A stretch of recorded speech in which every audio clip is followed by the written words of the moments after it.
I want to begin by thanking my good friend, President Calderon, and the people of Mexico for their extraordinary hospitality. Mexico is the first Latin American country to host a G20 Summit, which is another example of Mexico playing a larger role in world affairs, from the global economy to climate change to development. Since this is my last visit to Mexico during President Calderon's time in office, I want to say how much I valued Felipe's friendship and the progress that we've made together over the past several years. And building on the spirit here at Los Cabos, I'm absolutely confident that the deep ties between our countries will only grow stronger in the years to come. Now, over the past 3 years, these G20 summits have allowed our nations to pull the global economy back from a free fall and put us back on a path of recovery and growth. In the United States, our businesses have created jobs for 27 months in a row, more than 4 million jobs in all, and our highest priority continues to be putting people back to work even faster. Today, we recognize that there are a wide range of threats to ongoing global economic recovery and growth. But the one that's received the most focus, obviously, and that is having a significant impact in the United States as well as globally, is the situation in Europe. As our largest trading partner, slower growth in Europe means slower growth in American jobs. So we have a profound interest in seeing Europe prosper. And that's why I've been consulting closely with my European counterparts during this crisis, as we've done here at Los Cabos. I do think it's important to note, however, that most leaders of the Eurozone economies are not part of the G20. The challenges facing Europe will not be solved by the G20 or by the United States. The solutions will be debated and decided appropriately by the leaders and the people of Europe. So this has been an opportunity for us to hear from European leaders on the progress they're making and on their next steps, especially in the wake of the election in Greece, and because they're heading into the EU summit later this month. It's also been a chance for the international community, including the United States, the largest economy in the world, and with our own record of responding to financial crises, to stress the importance of decisive action at this moment. Now, markets around the world, as well as governments, have been asking if Europe is ready to do what is necessary to hold the Eurozone together. Over the last 2 days, European leaders here in Cabos have made it clear that they understand the stakes and they pledged to take the actions needed to address this crisis and restore confidence, stability, and growth. Let me just be a little more specific. First, our friends in Europe clearly grasp the seriousness of the situation and are moving forward with a heightened sense of urgency. I welcome the important steps that they have already taken to promote growth, financial stability, and fiscal responsibility. I'm very pleased that the European leaders here said that they will take all necessary measures to safeguard the integrity and stability of the Eurozone to improve the functioning of the financial markets. This will contribute toward breaking the feedback loop between sovereigns and banks and make sovereign borrowing costs sustainable. I also welcome the adoption of the fiscal compact and its ongoing implementation, assessed on a structural basis, together with a growth strategy which includes structural reforms. G20 leaders all supported Europe working in partnership with the next Greek government to ensure that they remain on a path to reform and sustainability within the Eurozone. Another positive step forward was the Eurozone's commitment to work on a more integrated financial architecture, including banking supervision, resolution, and recapitalization, as well as deposit insurance. Also, in the coming days, Spain will lay out the details of its financial support request for its bank's restructuring agency, providing clarity to reassure markets on the form and the amount and the structure of support to be approved at the earliest time. It's also positive that the Eurozone will pursue structural reforms to strengthen competitiveness in deficit countries and to promote demand and growth in surplus countries to reduce imbalances within the euro area. And finally, I welcome the fact that Europe is determined to move forward quickly on measures to support growth and investment, including by completing the European single market and making better use of European funds. Of course, Europe is not, as I said, the only source of concern when it comes to global growth. The G20 also agreed that reversing the economic slowdown demands a renewed focus on growth and job creation. As the world's largest economy, the best thing the United States can do is to create jobs and growth in the short term, even as we continue to put our fiscal house in order over the long term. And as part of that effort, we made significant progress in advancing our trade agenda. This is an essential to promoting growth, innovation, and jobs in the United States. Here in Los Cabos, we announced important steps towards closer integration with 3 of our major trading partners. Both Mexico and Canada have been invited to join the Trans-Pacific Partnership negotiations, which is an ambitious 21st century trade agreement that will now include 11 countries. And this agreement holds enormous opportunities to boost trade in one of the world's fastest growing regions. Even as we build this new framework for trade in the Asia-Pacific, we're also working to expand our trade with Europe. So today, the United States and the European Union agreed to take the next step in our work towards the possible launching of negotiations on an agreement to strengthen our already very deep trade and investment partnership. In addition, and in keeping with our commitments at the last G20 in Cannes, we agreed that countries should not intervene to hold their currencies at undervalued levels, and that countries with large surpluses and export-oriented economies needed to continue to boost demand. So, in closing, I'd note that with Mexico's leadership, we continue to make progress across a range of challenges that are vital to our shared prosperity, from food security to green economic growth that combats climate change, from financial education and protection for consumers to combating corruption that stifles economic growth, and in strengthening financial regulation to creating a more level playing field. All of this happened in large part because of the leadership of President Calderon. I want to thank him, and I want to thank my fellow leaders for their partnership as we work very hard to create jobs and opportunity that all of our citizens deserve. So, with that, I'm going to start with Ben Feller of AP. Thank you very much, Mr. President. We're all hearing a lot of encouraging promises about what Europe plans to do, but can you assure us that those actions, if they're able to come together on them, will actually do anything to create jobs in America this year? And if Europe is not able to rally in a big way pretty quickly, do you think that will cost you the election? Well, first of all, I think that what I've heard from European leaders during the course of these discussions is they understand the stakes, they understand why it's important for them to take bold and decisive action, and I'm confident that they can meet those tests. Now,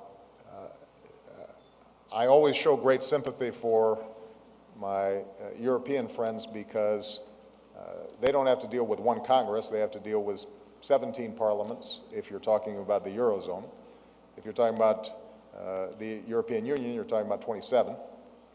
And that means that sometimes, even after they've conceived of approaches to deal with the crisis, they have to work through all the politics to get it done.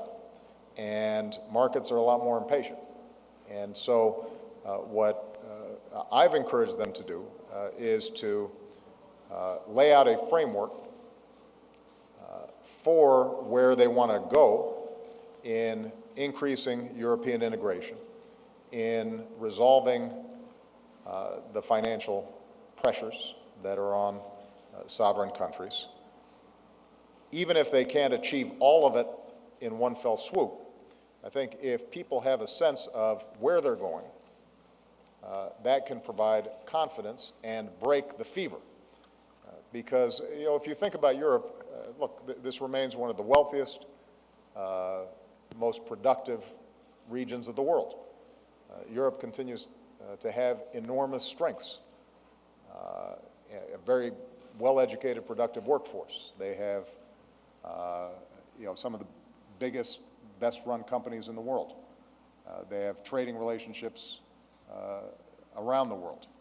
And all these problems that they're facing right now are entirely solvable, but the markets, when they start seeing potential uncertainty, show a lot more risk aversion, and you can start getting into a negative cycle. And what we have to do is to create a positive cycle where people become more confident, the markets settle down, and they have the time and the space to execute the kinds of structural reforms that not only Europe, but all of us are having to go through in balancing the need for growth, but also dealing with issues like debt and deficits. And I'm confident that over the next several weeks, Europe will paint a picture of where we need to go, take some immediate steps that are required to give them that time and space. And based on the conversations that I've had here today and the conversations that I've had over the last several months, I'm confident that they are very much committed to the European project. Now, all this affects the United States. Europe as a whole is our largest trading partner. And if fewer folks are buying stuff in Paris or Berlin, that means that we're selling less stuff made in Pittsburgh or Cleveland. But I think there are a couple of things that we've already done that help. The financial regulatory reforms that we passed means that our banks are better capitalized. It means that our supervision and our mechanisms for looking at trouble spots in our financial system are superior to what they were back in 2008. That's an important difference. But there's still some more things we can do. And the most important thing we can do is something that I've already talked about.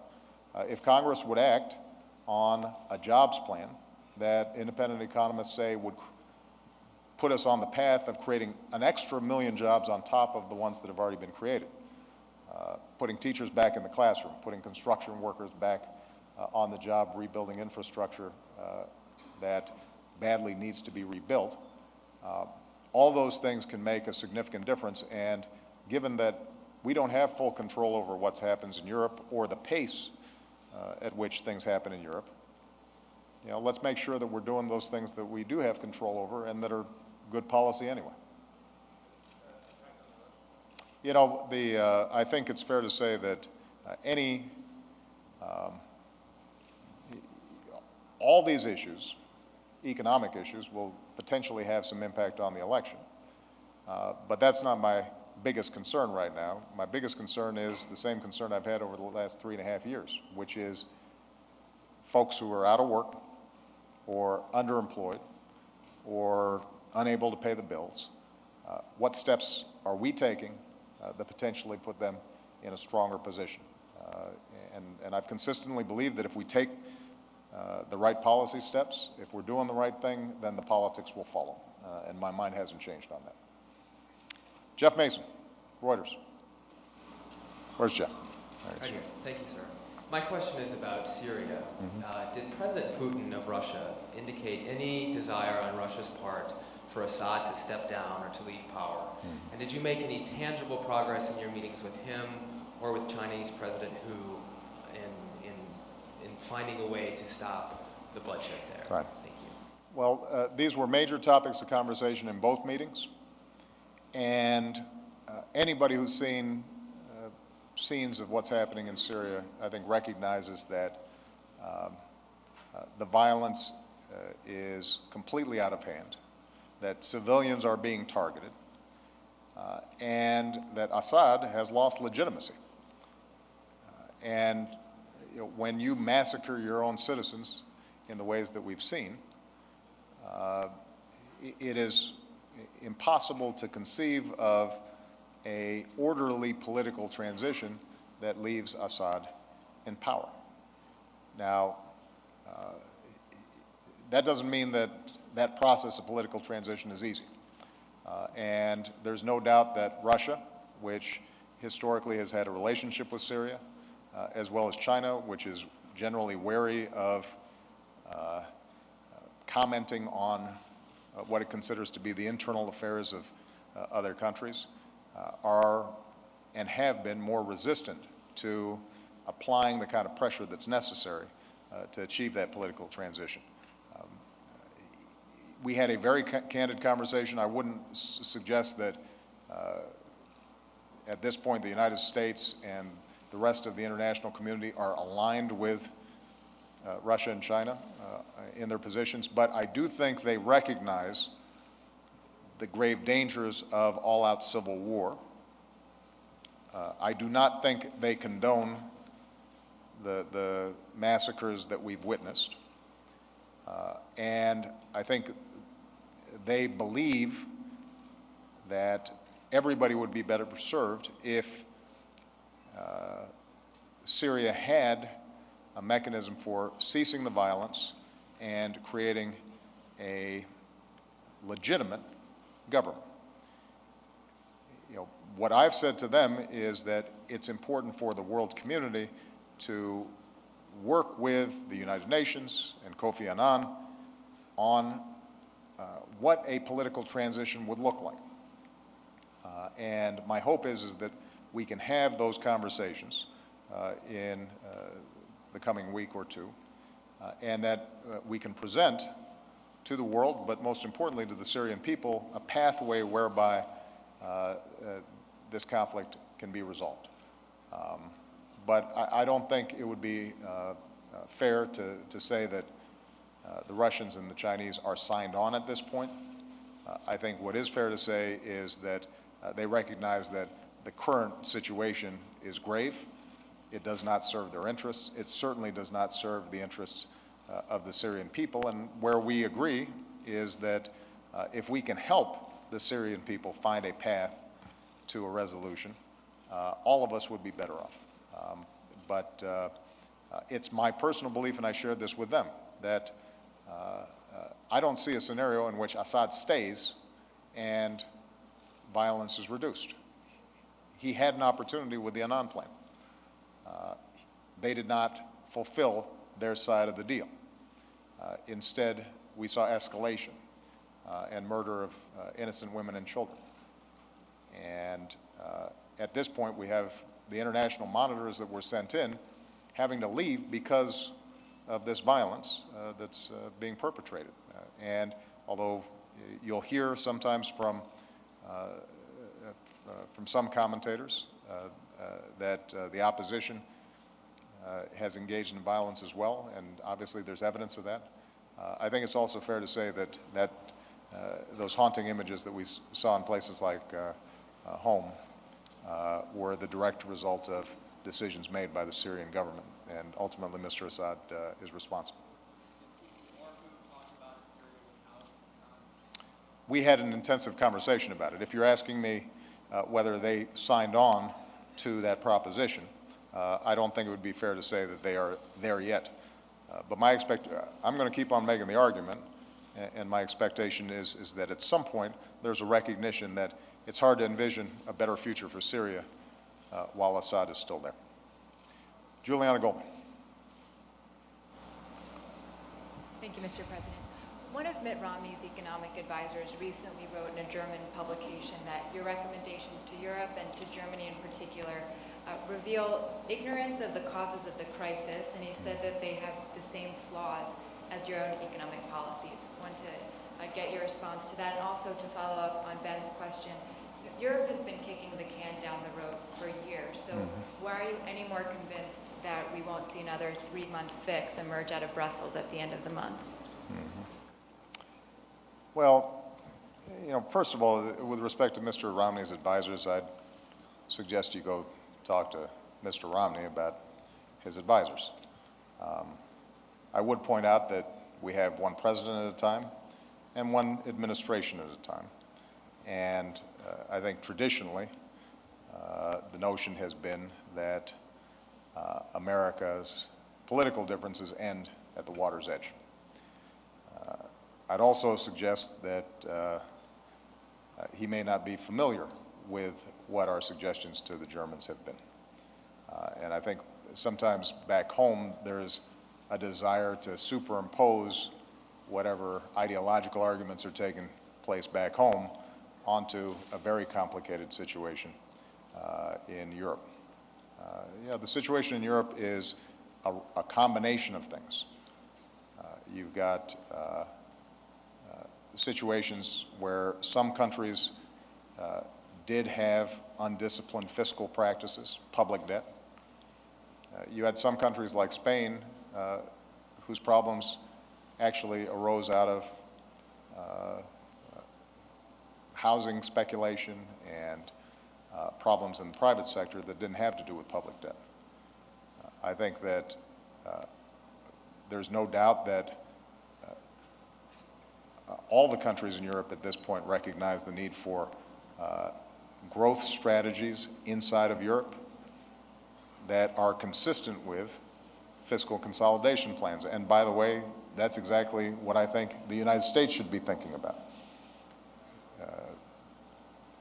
The essence of the plan that I presented back in September was how do we increase growth and jobs now while providing clarity in terms of how we reduce our deficit and our debt medium and long term. And I think that's the right recipe generally, not just for us, but across the board. You had a second question. What was it? Oh, why am I confident? Well, look, I don't want to sound Pollyannish here. Resolving the issues in Europe is difficult. As I said, there are a lot of players involved. There are a lot of complexities to the problems because we're talking about the problems of a bunch of different countries at this point. Changing market psychology is very difficult, but the tools are available. The sense of urgency among the leaders is clear. And so what we have to do is combine that sense of urgency with the tools that are available and bridge them in a timely fashion that can provide markets confidence. And I think that can be done. Hopefully, just to give an example, when Spain clarifies exactly how it intends to draw down and utilize dollars, or not dollars, but euros to recapitalize its banking system, given that it's already got support from other European countries, given that the resources are available, what's missing right now is just a sense of specifics and the path whereby that takes place. When markets see that, that can help build confidence and reverse psychology. So there are going to be a range of steps that they can take. None of them are going to be a silver bullet that solves this thing entirely over the next week or 2 weeks or 2 months. But each step points to the fact that Europe is moving towards further integration rather than breakup, and that these problems can be resolved, and points to the underlying strength in Europe's economies. These are not countries that somehow at their core are unproductive or dysfunctional. These are advanced economies with extraordinarily productive people. They've got a particular challenge that has to do with a currency union that didn't have all the best bells and whistles of a fiscal or a monetary union, and they're catching up now to some of those needs. And they just need the time and the space to do it. In the meantime, they've got to send a strong signal to the market, and I'm confident they can do that. All right? Thank you very much, everybody.